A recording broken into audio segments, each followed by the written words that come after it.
하나님, 바람이 불고 비가 내려서 때로는 꽃잎들이 떨어지기도 하지만 그 생명의 씨앗이 바람과 비 때문에 다시 심겨져서 다시 꽃들이 피어나기도 합니다. 우리들의 인생길에서 어찌할 바를 모르는 이 순간 주님의 전에 나와 기도하게 하시고 찬송 부르게 하시고 말씀 듣게 하시니 그 힘으로 다시 한번 생명의 씨앗 뿌리게 하여 주옵소서. 오늘 주님께서 우리와 함께 하실 줄 믿사오며 그리스도 되신 예수님의 이름으로 기도드립니다. 아멘. 찬송가 521장, 찬송가 521장 박수 치시면서 찬양하시겠습니다.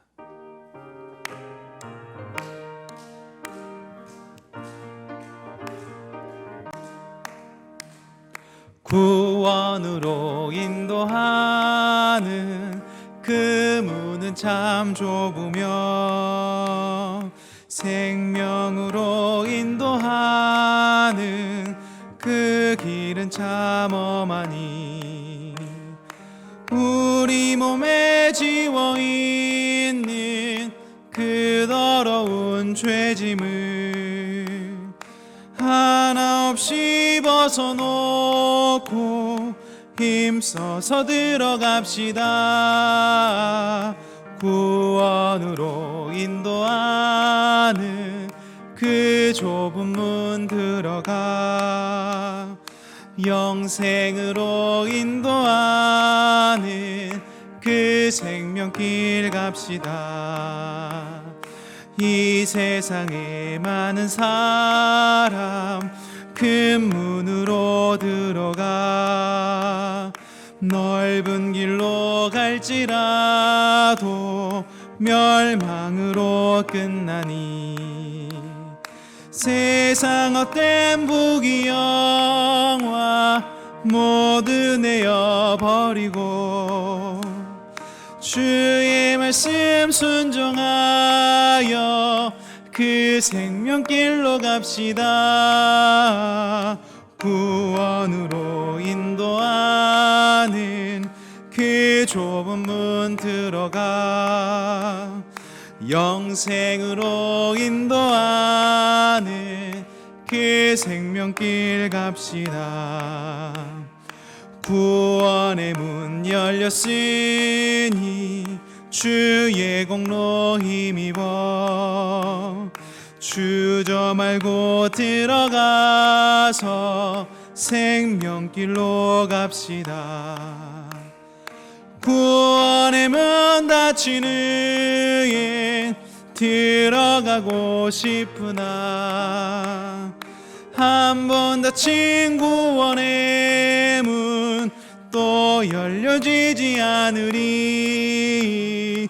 구원으로 인도하는 그 좁은 문 들어가 영생으로 인도하는 그 3절 다시 한번 고백합니다.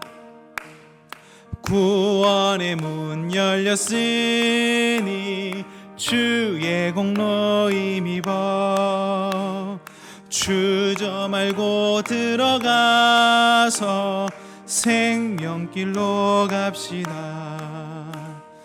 구원의 문 닫힌 후엔 들어가고 싶으나 한 번 닫힌 구원의 문 또 열려지지 않으리.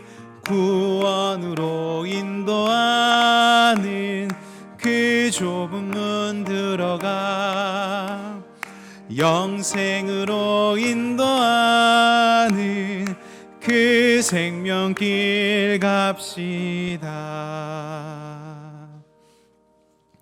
아멘. 찬송가 321장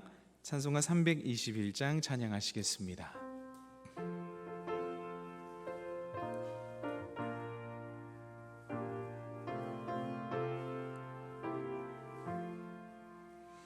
날 대속하신 예수께 내 생명 모두 드리니 늘 진실하게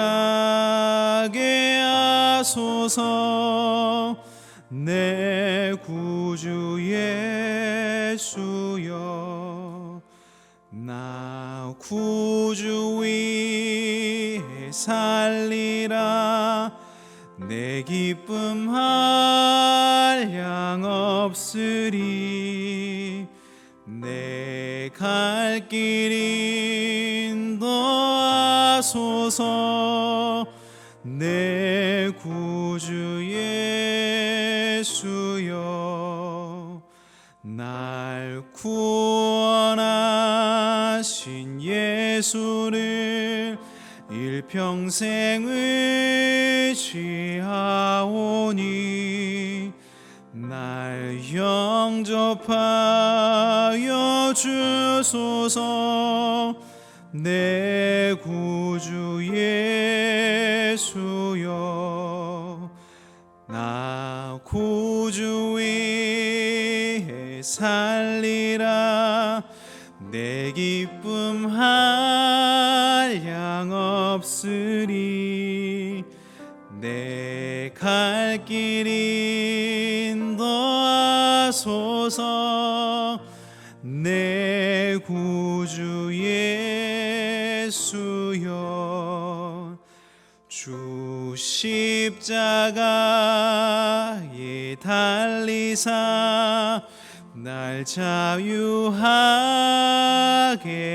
했으니 내 몸과 마음을 주 위에 다 쓰게 하소서. 나 구주 위에 살리라. 내 기쁨 한량 없으리. 내 갈 길 인도하소서. 내 구주의 3절입니다. 주 십자가에 달리사 날 자유하게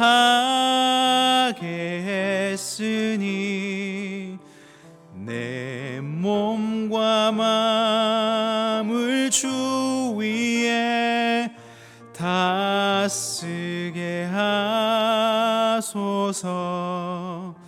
나 구주 위에 살리라. 내 기쁨 한량 없으리. 내 갈 길 인도하소서. 내 구주 예수여.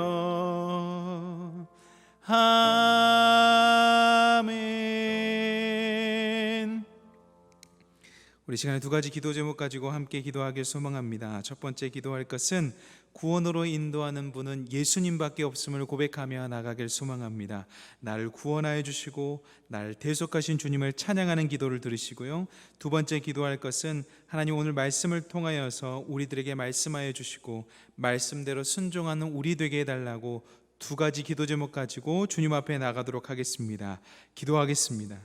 사랑의 하나님, 우리를 구원으로 인도하시는 분은 예수 그리스도밖에 없습니다. 우리가 어두운 빛 가운데 거할지라도 우리를 그곳에서 다시 한번 속량하셔서 예수 그리스도의 빛 가운데로 거하게 하시니 참으로 감사합니다. 나를 구원해 주시고 나를 대속해 주시고 나를 위해 이 땅에서 참 생명을 걸어가게 하신 주님 앞에 우리의 모든 생명 드리겠사오니 주님 일평생 주님을 의지하게 했사오니 주님 우리의 사용하여 주옵소서. 우리의 몸을 사용하여 주시고 우리의 마음을 사용하여 주시고 우리의 정신을 사용하여 주시고 우리의 물질을 사용하여 주시고 우리의 모든 것을 사용하여 주셔서 우리의 삶이 주님의 기쁨 될 수 있도록 인도하여 주옵소서. 하나님, 우리가 말씀을 듣습니다. 하나님 말씀을 통하여서 주께서 말 걸어오실 때 하나님께서 말 걸어오시는 그 말 가운데 우리가 응답받고 주님 앞에 나갈 수 있도록 주님 함께하여 주시옵소서. 사랑의 하나님, 말씀을 듣습니다. 우리에게 말씀이 육신이 되어 우리를 찾아오신 예수님, 말씀 가운데 주님을 바라볼 수 있도록 인도하여 주시고 말씀 가운데 주를 바라보아 그 말씀에 엎드리는 자 되게 하여 주옵소서. 그리스도 되신 예수님의 이름으로 기도드립니다. 아멘.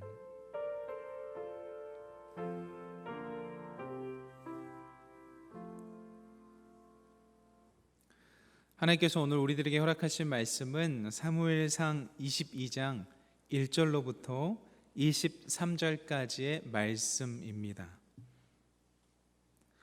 구약성서 445면에 기록되어 있는 사무엘상 22장 1절로부터 23절까지의 말씀입니다. 저와 여러분 한 절씩 교독하시고요, 마지막 절은 함께 읽겠습니다. 그러므로 다윗이 그곳을 떠나 아둘람 굴로 도망하매 그의 형제와 아버지의 온 집이 듣고 그리로 내려가서 그에게 이르렀고, 환난당한 모든 자와 빚진 모든 자와 마음이 원통한 자가 다 그에게로 모였고, 그는 그들의 우두머리가 되었는데 그와 함께한 자가 400명 가량이었더라. 다윗이 거기서 모압 미스베로 가서 모압 왕에게 이르되, 하나님이 나를 위하여 어떻게 하실지를 내가 알기까지 나의 부모가 나와서 당신들과 함께 있게 하기를 청하나이다 하고 부모를 인도하여 모압 왕 앞에 나아갔더니 그들은 다윗이 요새 있을 동안에 모압 왕과 함께 있었더라. 선지자 갓이 다윗에게 이르되, 너는 이 요새에 있지 말고 떠나 유다 땅으로 들어가라. 다윗이 떠나 헤레스풀에 이르니라. 사울이 그 다윗과 그와 함께 있는 사람들이 나타났다함을 들으니라. 그때 사울이 기브아 높은 곳에서 손에 단창을 들고 에셀나무 아래에 앉았고 모든 신하들은 그의 곁에 섰더니, 사울이 곁에 선 신하들에게 이르되, 너희 베냐민 사람들아 들으라. 이새의 아들이 너희에게 각기 밭과 포도원을 주며 너희를 천부장 백부장을 삼겠느냐? 너희가 다 공모하여 나를 대적하며 내 아들이 이새의 아들과 맹약하였으되 내게 고발하는 자가 하나도 없고 나를 위하여 슬퍼하거나 내 아들이 내 신하를 선동하여 오늘이라도 매복하였다가 나를 치료하는 것을 내게 알리는 자가 하나도 없도다 하니, 그때 에돔 사람 도액이 사울의 신하 중에 섰더니 대답하여 이르되, 이새의 아들이 노베 와서 아히두베의 아들 아히멜렉에게 이른 것을 내가 보았는데, 아히멜렉이 그를 위하여 여호와께 묻고 그에게 음식도 주고 블레셋 사람 골리앗의 칼도 주더이다. 왕이 사람을 보내어 아히두베의 아들 제사장 아히멜렉과 그의 아버지의 온 집 곧 노새 있는 제사장들을 부르매 그들이 다 왕께 이른지라. 사울이 이르되, 너 아히두베의 아들아 들으라. 대답하되, 내 주여 내가 여기 있나이다. 사울이 그에게 이르되, 내가 어찌하여 이새의 아들과 공모하여 나를 대적하여 그에게 떡과 칼을 주고 그를 위하여 하나님께 물어서 그에게 오늘이라도 매복하였다가 나를 치게 하려 하였느냐 하니, 아히멜렉이 왕에 대답하여 이르되, 왕의 모든 신하 중에 다윗같이 충실한 자가 누구인지요? 그는 왕의 사위도 되고 왕의 호위대장도 되고 왕실에서 존귀한 자가 아니니까. 내가 그를 위하여 하나님께 물을 것이 오늘이 처음이니까 결단코 아니니이다. 원하간대 왕은 종과 종의 아비의 온 집에 아무것도 돌리지 마옵소서. 왕의 종은 이 모든 크고 작은 일에 관하여 아는 것이 없나이다 하니라. 왕이 이르되, 아히멜렉아, 내가 반드시 죽을 것이요 너와 내 아버지와 온 집도 그러하리라 하고, 왕이 좌우의 호위병에게 이르되, 돌아가서 여호와의 제사장들을 죽이라. 그들도 다윗과 합력하였고 또 그들이 다윗이 도망한 것을 알고도 내게 알리지 아니하였음이니라 하나, 왕의 신하들이 손을 들어 여호와의 제사장들 죽이기를 싫어한지라. 왕이 도액에게 이르되, 너는 돌아가서 제사장들을 죽이라 하매 에돔 사람 도액이 돌아가서 제사장들을 쳐서 그날에 세마포 에봇 입은 자 85명을 죽였고, 제사장들의 성읍 노새 남녀와 아이들과 젖 먹는 자들과 소와 나귀와 양을 칼로 쳤더라. 아히두베의 아들 아히멜렉의 아들 중 하나가 피하였으니 그의 이름은 아비아달이라. 그가 도망하여 다윗에게로 가서 사울이 여호와의 제사장들 죽인 일을 다윗에게 알림해 다윗이 아비아들에게 이르되 그날에 에돔 사람 도액이 거기 있기로 그가 반드시 사울에게 말할 줄 내게 알았노라. 내 아버지 집의 모든 사람 죽은 것이 나의 탓이로다. 함께 읽겠습니다. 두려워하지 말고 내게 있으라. 내 생명을 찾는 자가 내 생명도 찾는 자니 내가 나와 함께 있으면 안전하리라 하니라. 아멘. 오늘도 이 귀한 성전에 나와 예배드리시는 성도님들과 웹상에서 함께 예배드리는 모든 성도님들에게 하나님으로부터 깃드는 은혜와 자비가 함께 하시기를 간절히 바랍니다. 오늘은 사무엘상 22장을 중심으로 한 사람이라는 제목으로 하나님 말씀 증거하겠습니다. 여러분, 유유상종이라는 사자성어 아세요? 유유상종. 이 유유상종이라는 사자성어는 비슷한 부류의 사람들끼리 함께 있다라는 뜻을 가지고 있습니다. 이 사자성어는 춘추 전국시대에 순우곤이라는 사람과 관련된 이야기에서부터 시작됩니다. 그 이야기를 잠깐 들려드릴게요. 이 제나라의 선왕이 인재가 필요해가지고 인재를 등용하도록 순우곤이라는 사람에게 인재를 찾아오라고 명령합니다. 그래서 이 순우곤이라는 사람이요, 인재를 찾기 위해서요 정말 여러 군데를 돌아다닙니다. 며칠 뒤에 이 순우곤이라는 사람이 제왕 앞에 섰습니다. 이 제왕 앞에 선 순우곤을 보자 왕이 깜짝 놀랐습니다. 왜냐하면 순우곤 옆에 7명의 인재가 있었거든요. 그래서 선왕이 이렇게 말합니다. 아니, 어떻게 이렇게 귀한 인재를 7명이나 데려올 수 있었냐고. 이 1명 내지 2명만 데려와도 엄청 잘하는 건데 어떻게 7명이나 되는 인재를 데려올 수 있었냐면서 깜짝 놀랍니다. 그러면서 너무 많이 데려오지 않았냐고 오히려 의심합니다. 그러자 순우곤이 자신만만한 표정으로 이렇게 이야기합니다. 같은 종의 새가 무리지어 살듯 인재도 끼리끼리 모입니다. 그러므로 신이 인재를 모으는 것은 강에서 물을 구하는 것과 같습니다 라고 이야기했어요. 강에서 물을 구하는 것 쉽지 않습니까? 물을 뜨면 물을 구할 수 있는 것이죠. 이와 같이 오늘 본문 1절과 2절에 보면 다윗이 아둘람 굴이라는 곳으로 피신하거든요.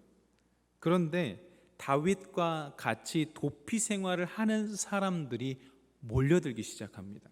오늘 본문의 1절과 2절의 말씀을 함께 읽어보겠습니다. 시작. 그러므로 다윗이 그곳을 떠나 아둘람 굴로 도망하매 그의 형제와 아버지의 온 집이 듣고 그리로 내려가서 그에게 이르렀고 환난당한 모든 자와 빚진 모든 자와 마음이 원통한 자가 다 그에게로 모였고 그는 그들의 우두머리가 되었는데 그와 함께 한 자가 400명 가량이었더라. 아멘. 1절 말씀에 보면 다윗이 그곳을 떠났다라고 기록하고 있는데요, 이게 무슨 말인가 하면요, 이 다윗이 유다 지역에서 살 때 사울이 자신의 목숨을 노리고 있었기 때문에 사울을 피하여서 블레셋 성읍 가드로 도망쳤다라는 것을 이야기합니다. 그런데 이 가드에 도착한 다윗을 가드 사람들이 보니까 이 용맹스러움이 막 빛이 나는 거예요. 그래가지고 다윗이 거기서 미친 척 할 수밖에 없었습니다. 그래서요, 다윗이 사실 거기서도 안전이 보장되지 않아서 뛰쳐나온 겁니다. 그 뛰쳐나온 장면을 그곳을 떠나라고 말씀은 기록하고 있습니다. 여러분, 삶을 살다 보면 꼭 어려운 일이 왜 이렇게 한꺼번에 오는지 모르겠어요. 그래서 사면초가라는 말이 있나 봐요. 이 다윗의 상황 가운데서는 이 사면초가예요. 유다에서 사울을 피해서 이방 땅으로 갔는데 거기서도 사면초가가 된 거예요. 그래서 거기서도 떠날 수밖에 없는 상황이 된 거죠. 그래서 이 아둘람 굴이라는 곳으로 피신해서 옵니다. 그런데 이 아둘람 굴로 피신한 다윗을 소문이 났나 봐요. 그래서 막 환난당한 자, 빚진 자, 마음이 원통한 자, 그러니까 다윗과 같은 형편에 처한 사람들이 다윗에게로 몰려들기 시작합니다. 근데 여러분 여기서 우리가 좀 주목했으면 하는 게 다윗이 어떤 상태여서 몰려왔는지를 알아야 돼요. 다윗이 지금 이 골리앗을 무찔리고요, 막 의기양양할 때 몰려온 게 아니에요. 그러니까 다윗이 최전성기 때 사람들이 몰려온 게 아니에요. 다윗이 사면 초과에 있을 때 몰려온 사람들이. 그리고요, 오늘 본문 말씀에 보니까 다윗의 형제와 아버지의 온 집이 내려왔다라고 기록하고 있어요. 아마도 사울이 다윗 왕가를 옥죄이기 시작한 것 같아요. 다윗의 아버지와 그 형제들이 내려왔다고 표현되어 있거든요. 그러니까 이제 사울이 다윗 왕가를 멸살시키려고 작정을 한 것이 아닐까 싶습니다. 물론 다윗에게 힘을 주기 위해서 내려온 것일 수도 있지만요, 그 인원이 400명이었다라고 성경은 기록합니다.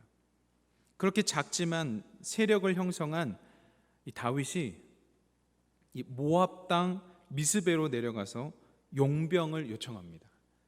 다시 이방 땅으로 가기를 시작한 거예요. 이 작지만 세력을 형성한 다윗이 어떻게 모압 땅에서 용병 생활을 요청할 수 있었을까? 그것도 모자라서요, 다윗이 그 모압 왕에게 자신의 부모를 의탁합니다. 다윗은 어떠한 배짱으로 이렇게 할 수 있었을까요? 이건 진짜 놀라운 하나님의 선제적인 섭리가 있었어요. 저와 여러분이 잘 아는 것처럼 다윗의 가문은 모압 여인 룻의 피가 흐르고 있었습니다. 다윗의 가문에는 모압 여인 룻의 피가 흐르고 있었어요. 이 놀라운 섭리예요. 룻기 4장 21절로부터 22절까지의 말씀을 제가 읽어드릴게요. 살몬은 보아스를 낳았고 보아스는 오벳을 낳았고 오벳은 이새를 낳았고 이새는 다윗을 낳았더라. 이 보아스가 룻과 결혼하지 않습니까? 그러니까 이 모압 여인의 피가 다윗에게 있었던 거예요. 그러니까 자신의 부모를 그 모압 왕에게 의탁할 수 있었던 거예요.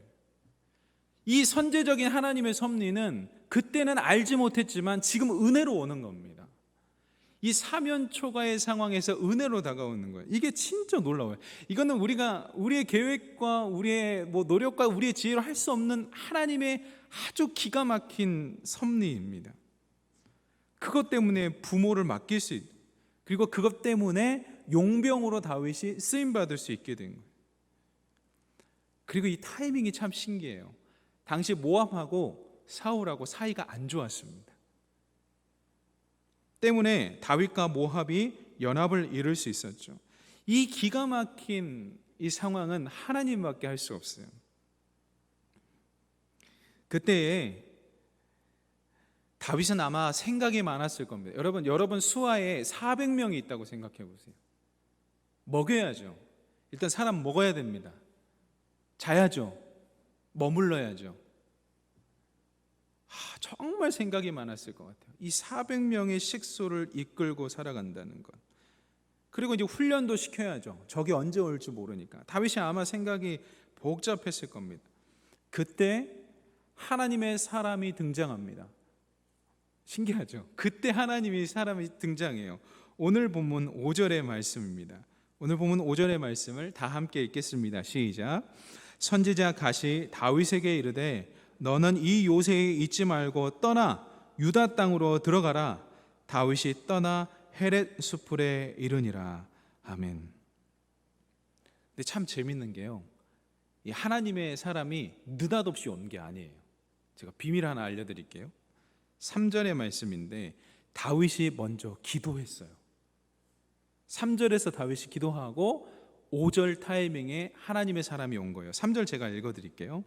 다윗이 거기서 모압 미스베로 가서 모압 왕에게 이르되 하나님이 나를 위하여 어떻게 하실지를 내가 알기까지 나의 부모가 나와서 당신들과 함께 있게 하기를 청하나이다 하고, 그러니까 여기서 다윗이 어떤 기도를 하냐면 하나님이 나를 위하여 어떻게 하실지 내가 알지 못합니다. 그러나 하나님께서 나를 위하여 어떻게 하실지 알게 되면 그대로 전 하겠습니다.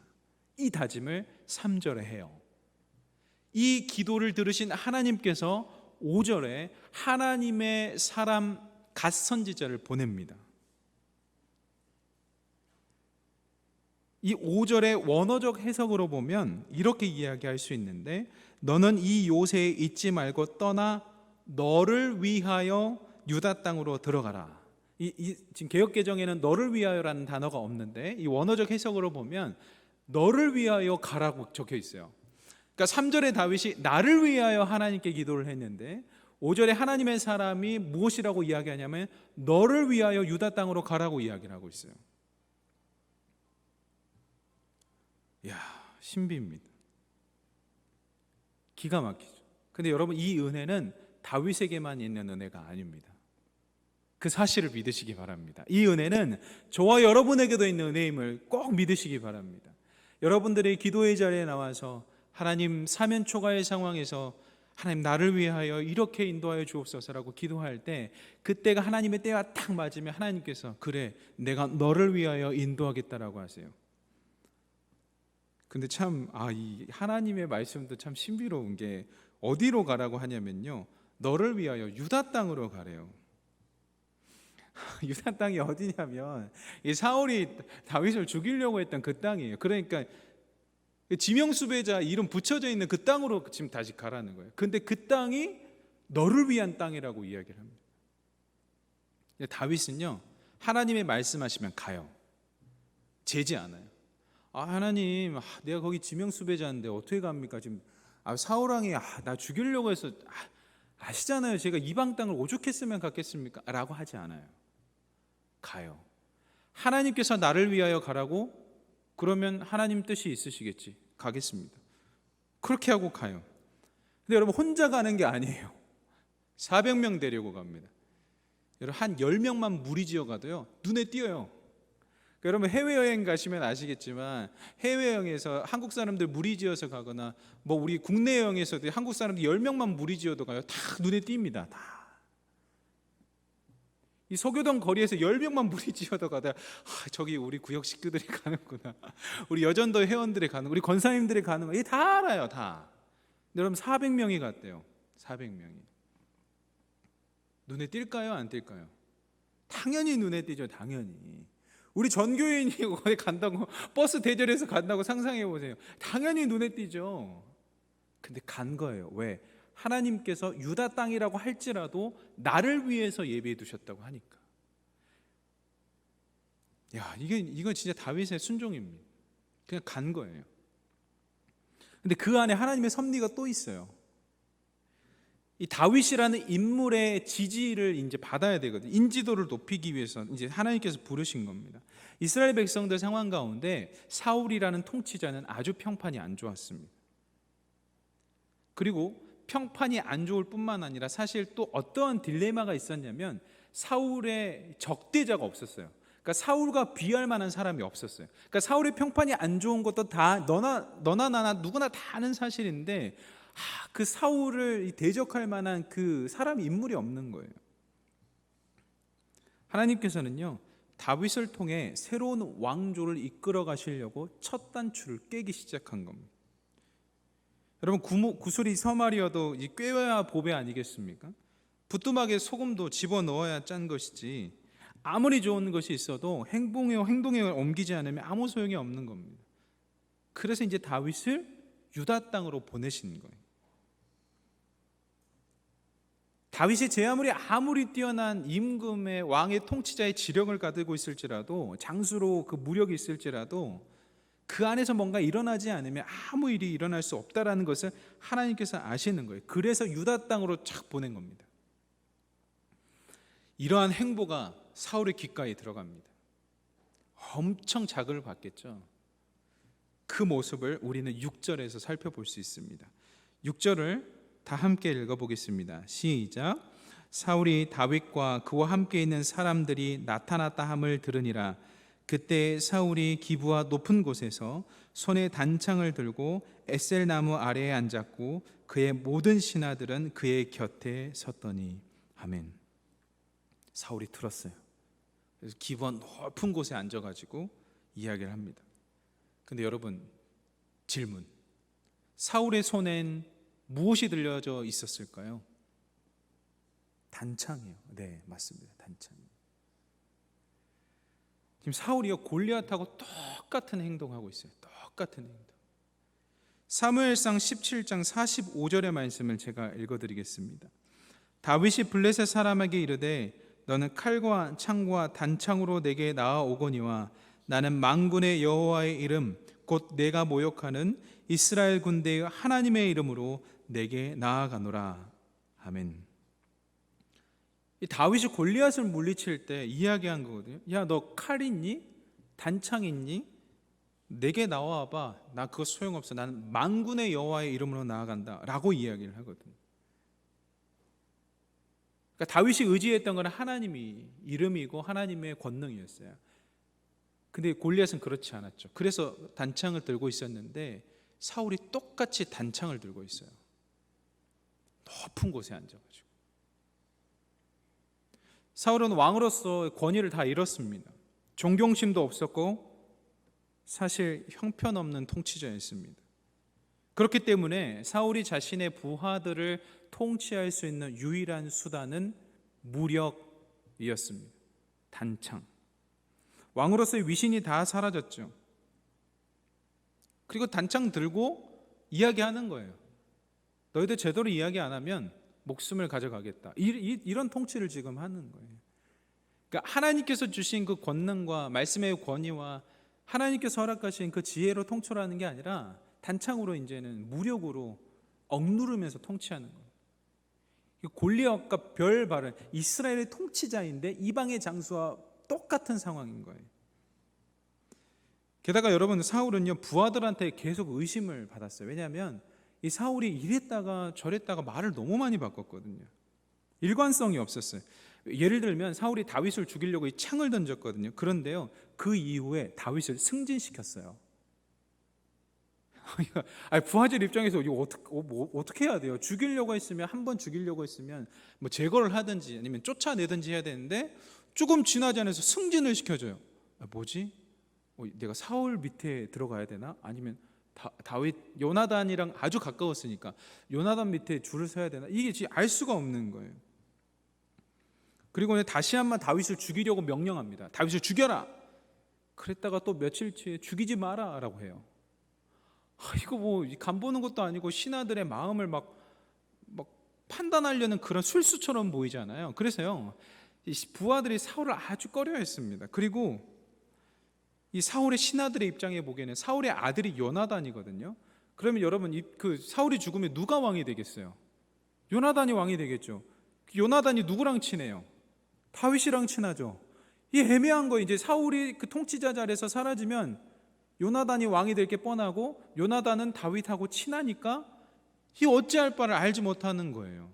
그러니까 만약에 사울이 일관성만 가졌었어도요 이 사울의 진짜 충신들은 거기에 목숨을 바쳤을 겁니다. 근데 이제 사울의 일관성이 사라지니까 이제 진짜 머리가 너무 아픈 거예요. 이러지도 못하고 저러지도 못하고. 여러분 주위에 사울 같은 리더 있으면 진짜 피곤합니다. 이거 진짜 충성을 바칠 수도 없고 안 바칠 수도 없고 머리가 너무 복잡해져요. 그러니까 신하들이 아무 말도 안 해요. 단창 들고 서 있는 사울 앞에서 아무 말도 안 합니다. 그러니까 누가 이야기하냐면요 이방인 에돔 사람 도액의 이야기예요. 이스라엘 사람들이 아무도 말을 못해요. 오늘 본문 말씀 9절로부터 10절 말씀을 제가 읽겠습니다. 그때에 에돔 사람 도액이 사울의 신하 중에 섰더니 대답하여 이르되 이새의 아들이 노베 와서 아히두베의 아들 아히멜렉에게 이런 것을 내가 보았는데 아히멜렉이 그를 위하여 여호와께 묻고 그에게 음식도 주고 블레셋 사람 골리앗에 칼도 주더이다 라고 이야기를 하고 있어요. 근데 이게 성경을 자세히 보면 이전에 이렇게 이야기하지 않았어요. 그러니까 도액이 이게 사울이 직접 그 상황을 보지 않았기 때문에 지금 말을 틀고 있어요. 거짓말을 하고 있어요. 사실 아히멜렉은 죄가 없습니다. 왜냐하면 사실 다윗이 아히멜렉을 속여서 얻은 거거든요. 근데 이 도액은 어떻게 이야기하냐면 아히멜렉이 속여서 얻었다고 말하지 않고 아히멜렉이 협조해서 다윗이 얻었다라고 이야기하고 있어요. 이 한 끗 차이인데, 그러니까 아히멜렉이 주긴 줬어요. 주긴 줬는데 다윗에게 속아서 준 거거든요. 다윗이 이제 400명을 먹여 살려야 되니까 이제 어쩔 수 없이 그런 상황을 처한 건데, 이 도액이라는 사람이 어떻게 말을 바꾸냐면 아히멜렉이 협조를 해서 도왔다라고 이 한 가지 단어를 바꿔버려요. 사무엘상 21장 2절이 이 다윗이 아히멜렉에게 했던 말인데 제가 읽어드릴게요. 다윗이 제사장 아히멜렉에게 이르되 왕이 내게 이를 명령하고 이르시기를 내가 너를 보내는 것과 내게 명령한 일은 아무것도 사람에게 알리지 말라 하시기로 내가 나의 소년들을 이러이러한 곳으로 오라고 말하였나이다. 이 대목이 이 굶주린 자신과 수행원들을 위해서 조금은 거짓말을 한 다윗의, 이게 인간의 연약함이긴 한데 이 모습이거든요. 그러니까 아히멜렉이 사실 다윗에게 속아가지고 도와줬어요. 근데 도액은 알았어요. 이 아히멜렉이 도와주고 싶어서 도와준 것이 아니라 다윗에게 속아서 도와줬구나. 그런데 사울 앞에서 어떻게 이야기하냐면 딱 사울이 듣고 싶은 부분만 딱 편집을 해가지고 아히멜렉이 다윗을 성심성의껏 도왔습니다. 심지어 하나님께 기도까지 했습니다. 이렇게 말해요. 그러니까 여기서 이제 사울이 막 확 올라오는 거죠. 사실 이것은요, 도액이 사울이 듣고 싶은 말을 꼭 집어서 이야기한 거예요. 왜냐하면 이 사울은 비가 엄청 오네요. 사울은 그 다윗의 세력을 다 제거해야 되거든요. 근데 그 딱 핑계를 딱 잡은 거예요. 내심 듣고 싶은 이야기는. 근데 여러분, 우리가 여기서 진짜 주목하고 좀 다 주의해야 될 대목이 있어요. 우리가 어떤 말을 듣고 싶어 할 때 유리한 것만 골라 들으면 안 됩니다. 그는 사울같이 돼버려요. 물론 우리들의 심성 가운데 내가 듣고 싶은 말을 듣고 싶죠. 이거는 우리의 본성이니까 속일 수 없어요. 그런데 우리가 자꾸 듣고 싶은 말만 고집하다 보면 어리석은 자가 돼요. 그러니까 이 사울이 도액하고 잘 어울려버린 거예요. 잠언 9장 7절로부터 10절까지의 말씀을 번개까지 잠언 9장 7절로부터 10절까지의 말씀을 쉬운 성경인데 우리 다 함께 읽어보겠습니다. 시작. 비웃는 자를 꾸짖는 사람은 오히려 모욕을 받게 될 것이고 악한 사람을 책망하는 사람은 해를 입을 것이다. 비웃는 자를 꾸짖지 마라. 오히려 미움만 산다. 지혜로운 사람을 꾸짖어라. 그는 내 꾸지람을 고맙게 생각할 것이다. 지혜로운 사람을 훈계하여라. 그는 더 지혜롭게 될 것이다. 의로운 사람을 가르쳐라. 그는 더 많이 배울 것이다. 여호와를 경외함이 지혜의 근본이요 거룩한 분을 아는 것이 명철의 시작이다. 아멘. 지혜로운 사람은요, 꾸짖어도 들어요. 내가 듣고 싶은 말만 안 들어요. 내가 잘못했구나. 그래, 한번 나를 돌이켜보지, 고쳐보지 라고 하는데, 이 어리석은 자는요, 좋은 거를 알려줘도 욕합니다. 봐봐요. 잠언 9장 8절에 비웃는 자를 꾸짖지 말래. 오히려 미움만 산대요. 그러니까 이게 지혜 있는 자는 점점 지혜로워지고 어리석은 자는 점점 어리석어지는 거예요. 그러면서 우리가 여기서 깨달아야 될 것은 우리가 어리석은 자가 되지 말자. 우리가 듣는 것만 듣고 싶은 것만 듣지 말자. 때론 우리가 듣기 싫은 이야기일지라도 들어야 될 것은 좀 듣자. 그래야 지혜롭게 될 수 있다는 것이죠. 이 아히멜렉이요, 자신을 아무리 변호했어도 지혜가 떠나버린 사울은 듣질 않습니다. 그리고 여러분, 제사장은요, 아무나 죽일 수 있는 게 아니에요. 그리고 3번 정도를 물어야 돼요. 그러니까 그렇게 생각하는 사람 2-3명의 증인이 와서 진짜 이랬습니다라고 이렇게 이야기를 했을 때 집행을 가능한 거거든요. 근데 사울이 듣고 싶은 말 딱 들었죠. 그러니까 그 절차를 안 밟아요. 2-3명한테 더 물어봐야 되는데 안 물어봐요. 바로 집행해 버립니다. 그래서 죽음을 당하게 됩니다. 그 살해 현장에서 이 도망친 이 아히멜렉의 아들 아비아달이 돌아와요. 그 본문의 말씀이 오늘 20절과 21절에 기록되어 있습니다. 20절과 21절의 말씀을 제가 읽어드릴게요. 아히두베의 아들 아히멜렉의 아들 중 하나가 피하였으니 그의 이름은 아비아달이라. 그가 도망하여 다윗에게로 가서 사울이 여호와의 제사장들 죽인 일을 다윗에게 알림해. 이때 다윗의 반응이 중요합니다. 딱 들었어요. 자기 때문에, 자기 인간의 연약함 때문에 속여서 이야기를 했는데 그것 때문에 사람들이 죽었구나. 이 모든 책임을 자신에게 돌립니다. 모든 책임을 자신에게 돌립니다. 나 때문에 그랬군. 그 회개합니다. 이게 책임감 있는 리더의 모습이요. 오늘 사무엘상 22장을 통해서 이 사울의 리더십과 다윗의 리더십을 조명하고 있는 거예요. 성경이. 정말 작은 것에도 크게 부풀려 가지고 내 말에 들리게 들리면 바로 막 죽여버리는 사울의 모습과 나 때문에 많은 사람들이 죽음을 당했다는 것에 애통해하는 다윗의 모습을 대조하고 있습니다. 이 아히멜렉의 아들 아비아달은 훗날 다윗 왕조의 제사장 가문을 세우죠. 여러분, 이 지점에서 제가 또 생각하게 되었던 게 우리의 이 신앙적인 성공과 행복 뒤에는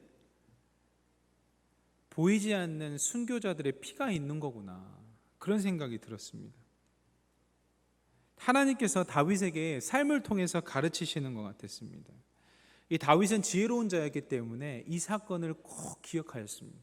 그리고 아둘람에 모인 그 사람들을 위해서 정말 자신이 지금 연약할지라도 리더십을 발휘해서 끝까지 함께 가겠다고 다짐을 하고 끝까지 나아갑니다. 여러분, 이 책임지는 다윗의 모습을 통해서 이 400명이 변합니다. 이게 은혜예요. 여러분, 르네 지라르라는 아주 귀한 문학 평론가가 계시거든요. 이런 말씀을 하신 적이 있습니다. 예수가 돌에 맞아 죽은 가늠한 여인을 구해내는 것은 모방이 폭력의 방향으로 폭발하는 것을 막고 그 역의 방향, 즉 비폭력의 방향으로 돌리는 것이다. 첫 번째 사람이 그 가늠한 여인에게 돌을 던지는 것을 단념하면 그 뒤를 이어서 다른 사람들도 그를 본받아서 돌 던지기를 단념하게 된다. 결국 예수가 인도한 그 사람들 모두는 돌 던지기를 단념하게 된다. 첫 번째 돌이 가진 상징성은 지금도 쉽게 받아들여지고 있다. 그것은 돌을 던져서 사람을 처형한다는 물리적인 행동은 없지만 집단 행동의 모방적 성격은 2000년 전과 똑같이 존재하기 때문이다. 무슨 말이냐면요, 예수님께서 가늠한 여인을 보고 죄 있는 자는 돌을 들어 치라고 했잖아요. 그때 첫 번째 사람이 돌을 놓고 간 거예요.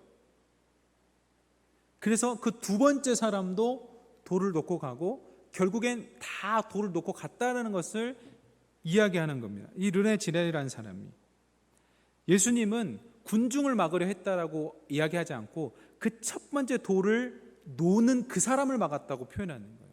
그 한 사람이 되자는 거예요. 나쁜 폭력도요, 한 사람으로부터 시작됩니다. 그래서 나쁜 폭력을 막는 방법은 그 한 사람을 단념시키면 돼요. 반대로요, 좋은 모방, 좋은 습관, 그것도 한 사람으로부터 시작돼요. 근데 그 한 사람의 좋은 것들이 책임지려는 지금 다윗의 모습이 400명에게 영향을 끼쳐서 예루살렘 온 천하에 퍼졌던 것처럼 그 또 한 사람으로부터 시작되는 거예요. 우리의 구원이 예수 그리스도 한 사람으로부터 시작하는 것과 같습니다. 저는요, 오늘 사울과 다윗을 보면서 사울과 같은 한 사람 되지 않기를 바랍니다. 우리는 다윗과 같은 그 한 사람 되기를 바랍니다. 하나님께서 그 한 사람이 우리가 되었을 때 우리 곁에 누구를 보내실 거냐면 환난당한 자, 빚진 자, 원통한 자들을 우리 곁에 보내실 거예요. 그러면 여러분들이 그분들을 또 목양하시는 겁니다.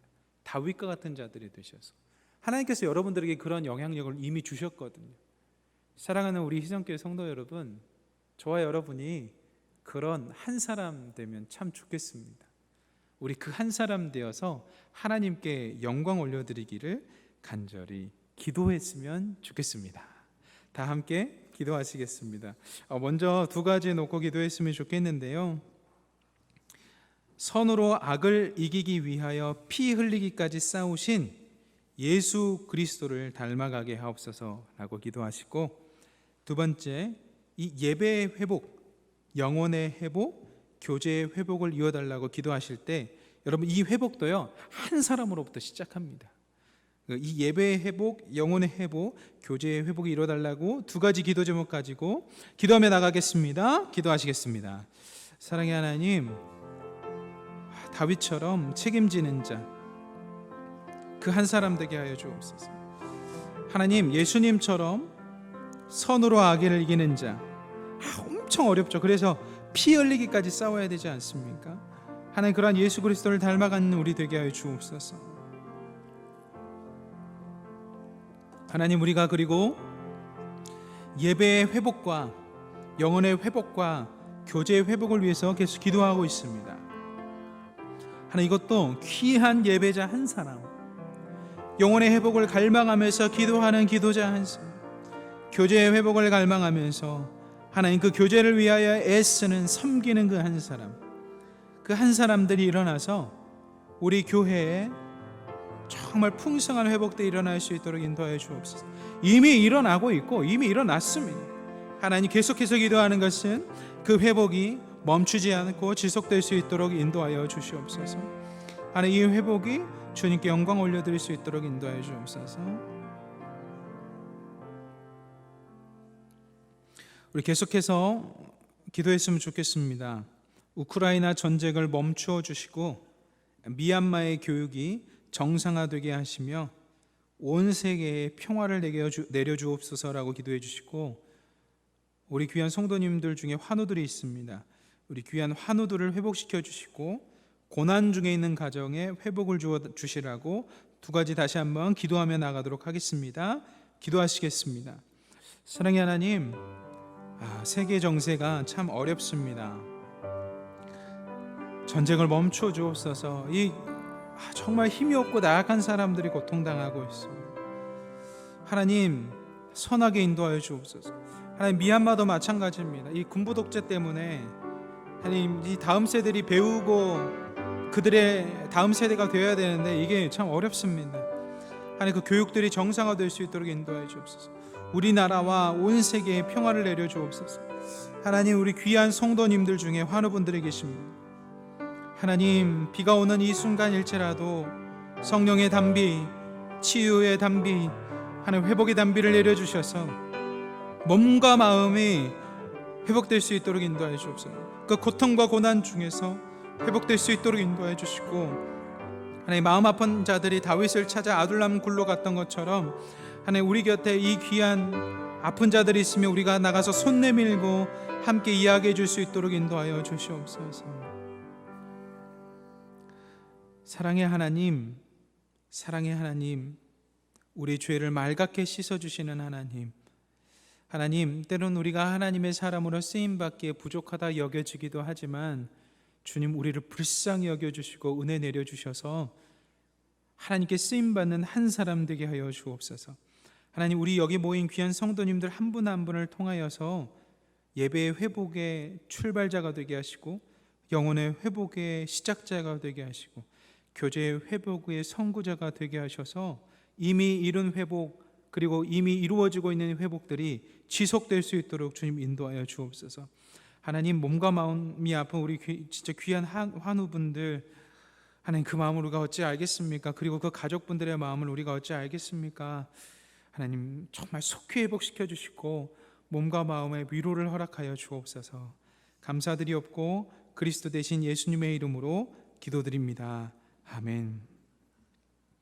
교회 소식 전해드리겠습니다. 7월 3일은 맥주 감사 주일입니다. 지난 반년 동안 베풀어 주신 은혜에 감사하는 마음으로 맞이하시기 바랍니다. 7월 주뚜라의 기도회가 7월 1일 금요일 새벽 5시 30분에 본당에 있겠습니다. 많은 참여 부탁드립니다. 6월 19일 주일에 장로 선출을 위한 공동회의에서 세 분의 장로가 피택되셨습니다. 김영도 안수 집사님, 황재덕 안수 집사님, 문영준 협동 안수 집사님, 이분들을 위해서 계속해서 기도해 주시기 바랍니다. 담임 목사님께서 서울 소노회 노회원 수련회 진행 중에 있습니다. 담임 목사님께 그 일정 가운데 함께 해주시고 몸과 마음이 평안해질 수 있도록 함께 계속해서 기도해 주시기 바랍니다. 찬송가 505장 찬양하시겠습니다.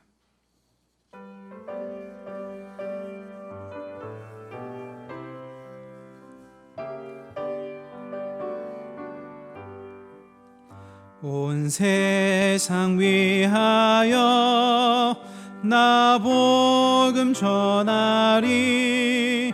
만 백성 모두 나와서 주 말씀 들으라. 죄 중에 빠져서 헤매는 자들아, 주님의 음성 듣고서 너 구원받으라. 전하고 기도해 매일 증인 되리라. 세상 모든 사람 다 듣고 그 사랑 알도록 온 세상 위하여 이 복음 전하리. 저 죄인 회개하고서 주 예수 믿으라. 이 세상 구하려 주 돌아가신 것 나 증거하지 않으면 그 사랑 모르리. 전하고 기도해 매일 증인 되리라. 세상 모든 사람 다 듣고 그 사랑 알도록 온 세상 위하여 주 은혜 임하니. 주 예수 이름 힘입어 이 복음 전하자.